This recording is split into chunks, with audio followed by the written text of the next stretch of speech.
সামগুৰিৰ আমনিত প্ৰহিত খিলঞ্জীয়া টেম্পো চালকজন হিমান্ত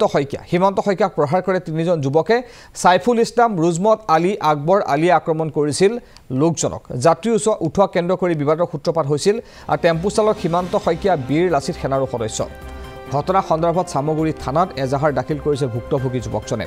সামগুৰি আৰক্ষীয়ে তাৎক্ষণিকভাৱে আটক কৰিছে সাইফুল আৰু ৰজমতক ইয়াৰ বিপৰীতে ঘটনাস্থলীৰ পৰা পলায়ন কৰিছে আনজন আক্ৰমণকাৰী আকজৰ আলীয়ে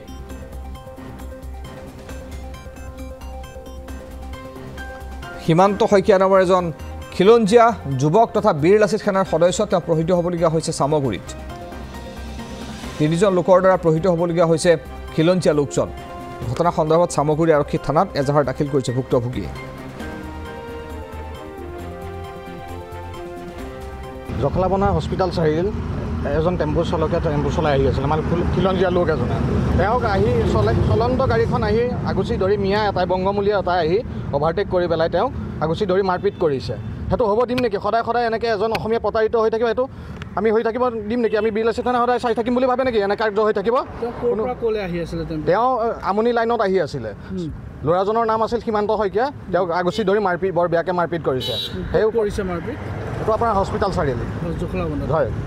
তেখেতক প্ৰশাসনৰ ওচৰত গৈছে প্ৰশাসনে তেওঁক মেডিকেল কৰাইছে আগন্তুক বাৰ্তাখিনি তাৰ পৰা পাম আমি এটা কথা আচৰিত কথা নগাঁৱত এটা সম্প্ৰদায় এটা বিশেষ সম্প্ৰদায় আমাৰ অসমৰ খিলঞ্জীয়া ল'ৰাৰ ওপৰত এটা সৰু অজুহাত লৈ পেলাই হাত উঠাবলৈ মাৰপিট কৰাৰ এটা চেষ্টা সদায় চলাই আছে আৰু আজিৰ পৰা কিছুদিনৰ আগতে নগাঁৱৰ মাজমজিয়াটো এনেধৰণৰ ঘটনা হৈছিলে আৰু তাৰ বিৰুদ্ধে বীৰ লাচিত সেনাই আপোনালোকে দেখিছে তীব্ৰ প্ৰতিবাদ হৈছিলে কিন্তু আজি কিছুদিনৰ ভিতৰতে আকৌ পুনৰ আমনি তিনিআলিত টেম্পো চলোৱা কেইজনমান ড্ৰাইভাৰে এজন স্থলুৱা ল'ৰাক বিনা কাৰণে সৰু কথা এটাৰ কাৰণে মাৰপিট কৰিবলৈ চেষ্টা কৰিছিল আৰু সেই বিষয়ে যেতিয়া সোধপোছ কৰিবলৈ আমাৰ ল'ৰাবোৰ আহিছিলে তেতিয়াও দেখা গৈছিলে যে তেওঁলোককো ঠেলীয়া গতা মাৰি পেলাই আক্ৰমণ কৰাৰ এটা প্ৰচেষ্টা কৰিছিল মূল কথা হ'ল এনেকুৱা কাম কেতিয়াও সহ্য কৰা নহ'ব বীৰ লাচিত সেনাই কেতিয়াও সহ্য নকৰে আৰু এই বিশেষ সম্প্ৰদায়টোৱে যিমান আগ্ৰাসী মনোভাৱেৰে আমাৰ খিলঞ্জীয়া ল'ৰাৰ ওপৰত হাত তুলিবলৈ চেষ্টা কৰিছে সেই হাত উঠোৱাৰ প্ৰচেষ্টাটো আমি প্ৰতিহত কৰিম আৰু এটা কথা স্পষ্ট কৰি দিছোঁ সহ্য আৰু কৰা নহ'ব ইয়াৰ বিৰুদ্ধে কঠোৰভাৱে আমি ব্যৱস্থা গ্ৰহণ কৰিম বীৰ লাচিত সেনাই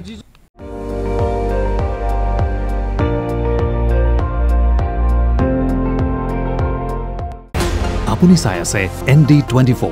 সৰ্বশ্ৰেষ্ঠ নহয় সৰ্বোত্তমৰ দৌৰত